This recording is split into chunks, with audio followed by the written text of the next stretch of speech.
Sport, la Ligue des Champions, avec le début des barrages allés hier soir, avec une rencontre très tendue. C'était entre le Real Madrid et le Benfica, Benoît. Oui, tout a commencé en deuxième période, à la 50e minute de jeu, lorsque Vinicius a ouvert le score. Célébration tout en provocation du joueur du Real Madrid qui est allé chambrer les supporters du stade de la Luz. Vive réaction des joueurs du Benfica. Et alors que le match semblait sur le point de reprendre, le Brésilien se précipite, vous allez le voir sur l'image, vers l'arbitre François Le Texier, en pointant du doigt un joueur, l'Argentin Gianluca Prestiani. Selon Vinicius, l'Argentin a prononcé ce mot, mono, qu'on peut traduire en français par singe. Difficile à dire puisque sur les images, Prestiani se masque les lèvres. Toujours est-il que le match a été interrompu une dizaine de minutes, le protocole antiracisme activé. Le match reprendra ensuite avec tous les acteurs, même si pendant un moment, Vinicius a semblé vouloir ne pas reprendre la rencontre et quitter le terrain. Le Real Madrid qui a fini par s'imposer sur ce score 1-0 avec un match retour dans une semaine à Madrid,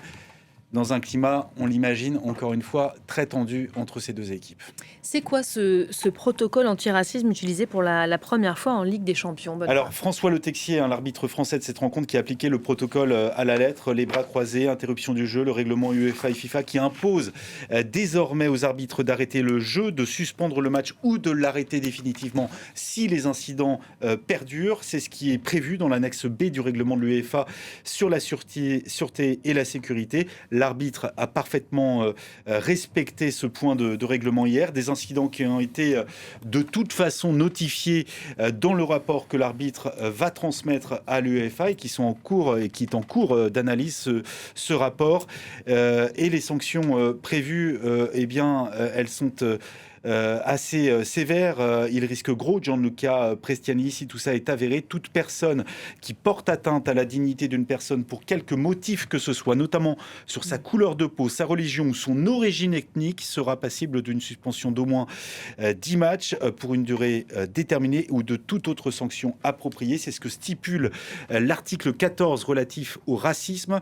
Sur son compte Instagram, peu après le match, Vinicius Junior s'est plaint du protocole mal exécuté, qui ne sert à rien selon lui, soutenu par ses partenaires, dont Kylian Mbappé, furieux sur le terrain, et également au moment de commenter cet incident en zone mixte auprès des journalistes hier. Écoutez Kylian Mbappé.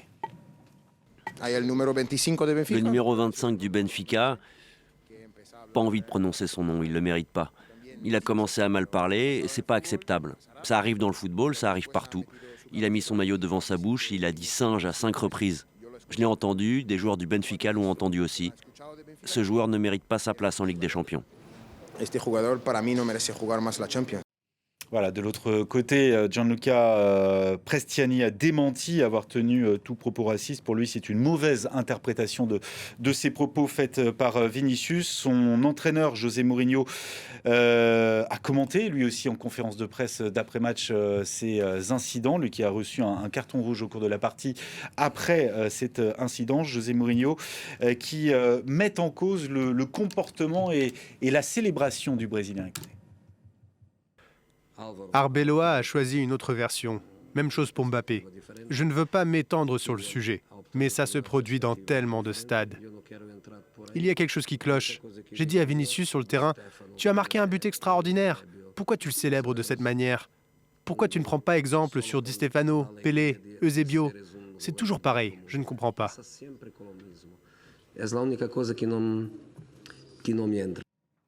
Voilà, et c'est pas la première fois que ce joueur, Vinicius, est victime de propos racistes. C'est un joueur qui cristallise pas mal de tensions. C'est lié à son talent, c'est également lié à son comportement, ses célébrations que pointait du doigt José Mourinho. Depuis son arrivée au Real Madrid, quand même, on a regardé ce matin, pas moins de 12 plaintes formelles ont été déposées par la Ligue espagnole auprès du parquet pour des insultes racistes le visant directement.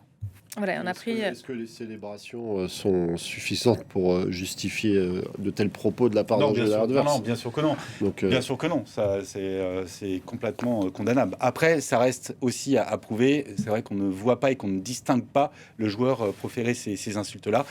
Tout ça repose sur le témoignage des joueurs qui étaient autour de cette scène-là.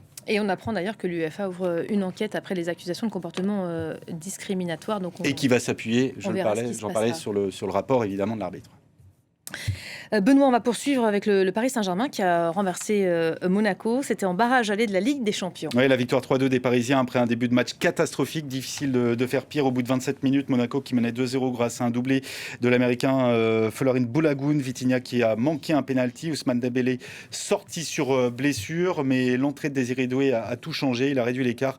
Et Achraf Hakimi a égalisé avant la pause. Monaco a été réduit à 10 avec l'expulsion d'Alexander Golovin. Puis Désiré Doué a marqué le but de la victoire, doublé pour la star parisienne dans ce match. Le PSG qui prend un avantage avant le match retour à domicile la semaine prochaine. L'analyse de la rencontre avec Luis Enrique.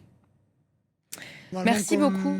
Quand une équipe commence le match de cette manière, le plus normal c'est de perdre le match et de rester comme catastrophique. Ce sont des moments particuliers, spéciaux, difficiles à gérer, mais on a montré de nouveau et les joueurs ils ont montré leur niveau. Les 6 dernières fois qu'on a joué ici, on a gagné, c'est la deuxième fois qu'on gagne. Ça représente la difficulté qu'il y a à jouer ici. Voilà, Luis Enrique qui salue les qualités mentales, les forces mentales de son équipe. Un point sur les 2 autres rencontres de la soirée d'hier. Galatasaray qui a fait un grand pas vers les 8e après sa victoire 5-2 face à la Juventus, même si le match retour se disputera à Turin la semaine prochaine. Et puis le Borussia sur sa pelouse, bien parti également, après sa victoire 2-0 face à l'Atalanta. Je fais